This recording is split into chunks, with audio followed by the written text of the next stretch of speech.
Ladies and gentlemen, I've been hounded with requests to do a Fire Nature Tier 2 tutorial. I'm going to quickly get certain cards out of the way so that I can clear this deck and actually make room for what are commonly used. There are cards that are actually used that I'm not even going to put here just because there's just no room. There's just too much going on. So let me begin. First of all, why don't you see a lot of rallying banners in Fire Nature? And the reason for this is that rallying banners, the advantage is you get your units undazed, which for pure fire is very important because pure fire units have very low health but high attack. So when you spawn them here, they get that massive attack, and even though they'll probably get killed because of their low health, they can take out a well really fast.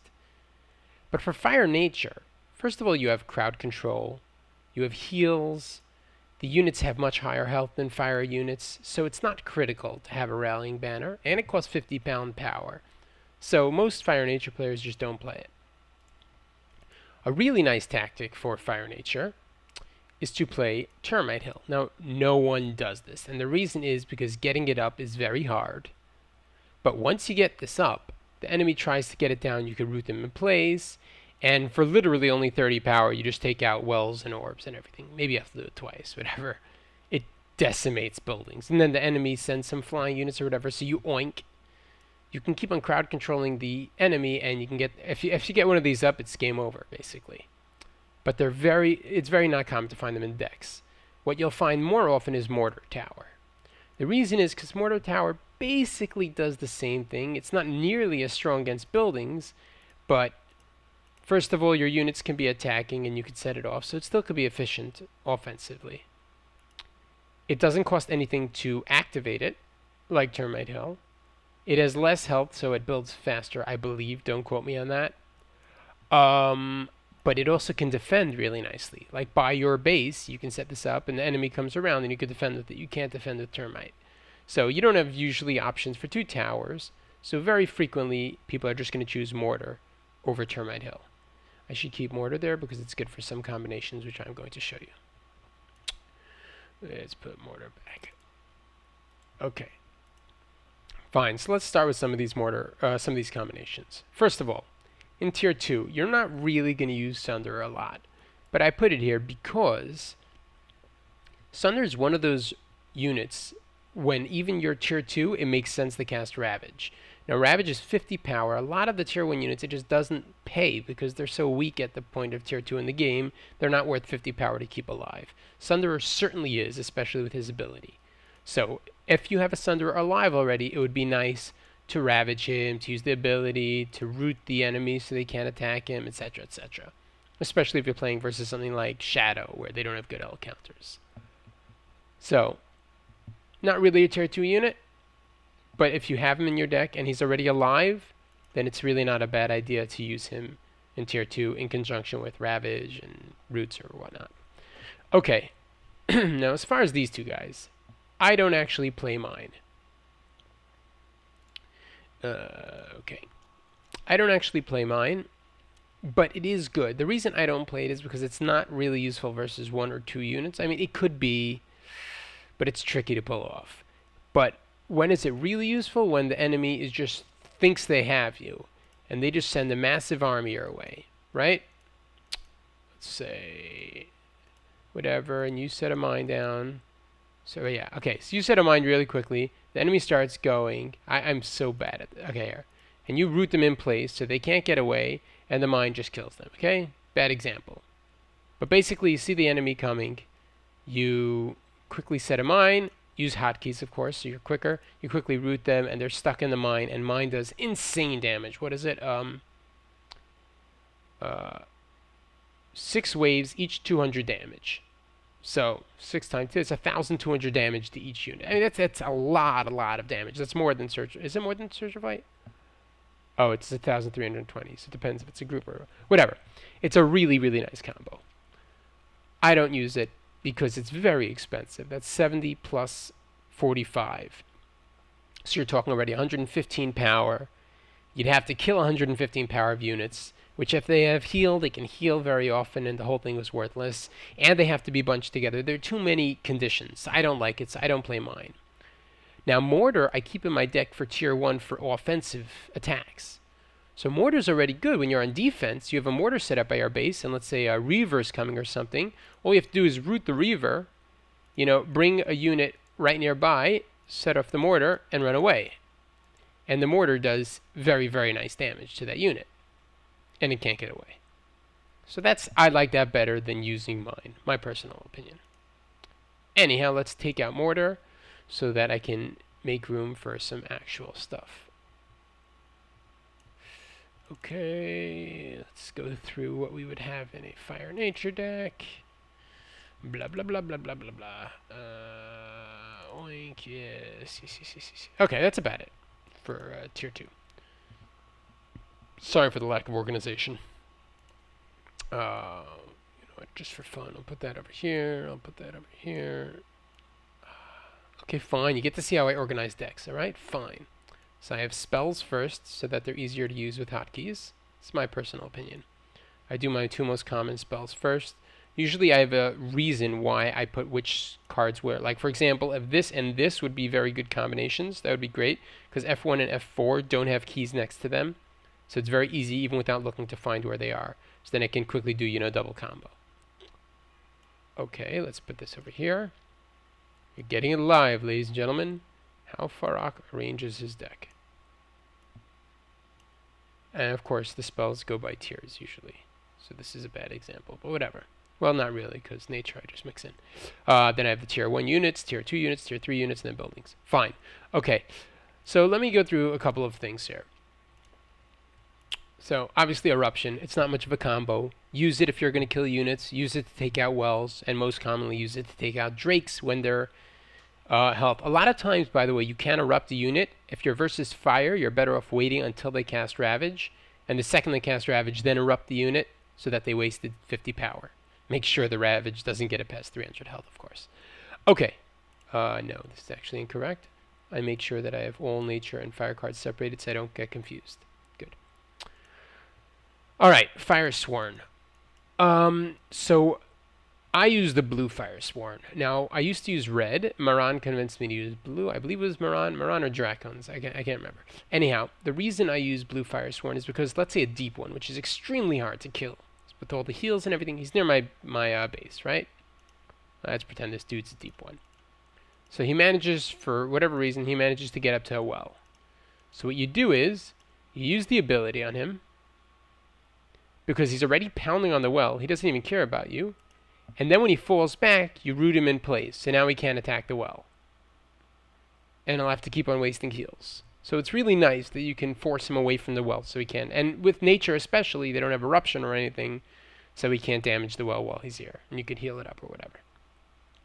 So I personally like blue Fire Sworn for that reason. Okay. Scythe Fiends, I'm sure you know, in conjunction with Ravage, Scythe Fiends are amazing versus small units. Usually versus a color like Pure Fire, you're not going to want to use them because Enforcers destroy them. Even Nightcrawlers do really, really heavy damage to them. So you have to use them against the right deck. But they are very good if you have Dark Elf Assassin spam or something like that. They're very, very great. They're great cards. I find myself much more frequently using Ghost Spears than Scythe Fiends, but that's my personal opinion. Okay, what do we have next? Okay, which Gladi? So originally when I started recording, I told you use purple because you wanted to disenchant. Now, I didn't have a change of heart. I still think purple is better, but if you're going to do what I do now, then use green. What do? I actually put purple disenchant in my deck. iBoogie suggested it to me, and I don't regret it in the slightest. I'm never going back. I really like it. It's amazing versus like Harvester or Reaver. I don't have to wait for the animation of the Gladiatrix and then for her to get in position and maybe she'll get crowd controlled or lava field or whatever. I can just instantly take away the buffs. And it's really nice. With purple, they can't rebuff, so the unit's as good as dead, especially if they don't have disenchant, and I can root them in place and kill them off. So I personally liked it. And once you have the purple disenchant already, you might as well use the green Gladiatrix, because the green Gladiatrix is swift, so it's much easier to micro, and Drakes cannot escape her because she's fast. So right now I'm using the green Gladi and the purple Disenchant, and people call me a hypocrite because I'm not using the purple, but I stand by my guns. If I didn't have the purple Disenchant, I would use purple Gladiatrix, which is why if you're using a pure fire deck, I actually recommend you use a purple Gladiatrix, because I recommend you use green Disenchant, but that's a whole nother conversation. So my personal opinion, if you have this Disenchant, take out the purple Gladiatrix and use the green. That's just my 2 cents. Mhler. There are many Fire Nature players who swear by Mhler, and I get it, because the most common tier 3 card is Ashbone, and Mhler makes Ashbone worthless. Right now, what's that annoying card called? Blah, blah, blah, blah, blah, blah, blah. Mountaineer, right? So Mhler, one swing at the Mountaineer, and the Mountaineer is useless, right? Let's find this guy. Now, Mountaineer does knock back medium units, but it's a bugged attack. It takes time, you know, and by the time he's ready to do the attack, so he turns, he's getting ready to do the attack. Oh, I guess he got it off. Let's pretend the Mhler got a shot off. So now he can't attack the Mhler. You see, I can't attack. Every time I'm about to be able to attack, the Mhler hits me. So my shield will keep regenerating. So they'll have to do some other attack force as well, but the Mountaineer is completely disabled now. It's a permanent CC. So the Frost player is going to have to, you know, use Cold Snap or whatever. Okay, now I can attack. So now I turn to attack, and there's a bugged attack, and it'll take forever. Yeah, now he can't attack again. So why is this really, really, really cool? Because the worst deck, I think, for Fire Nature or for Pure Fire is Stonekin. And Stonekin is all those annoying knockback units, like Razor Shard, etc., etc. And all you have to do is spawn a Mhler relatively close to the Razor Shard, give one hit, and before his thing explodes, try to run away. Oh, I guess it didn't work. Alright, don't take example from me. Okay, so he can't attack right now. Oh, he could. Is this a bad example or what? But anyhow, point is he disables the enemies. I mean, a better example would be, where is this guy? Stone Tempests. A lot of players use him. So he just starts knocking around. Oops. He starts knocking around units. As you can see, I'm terrible at this because I rarely face Stonekin. So if you get 2 Mhlers out, he's focusing 1. Now he's completely disabled. And you probably want to keep them a little away from each other so they can't get crowd controlled easily. Maybe bring one here and then this one back. You know, I don't know how it works. I mean, I really don't play this enough. Okay, yes, that was a bad idea.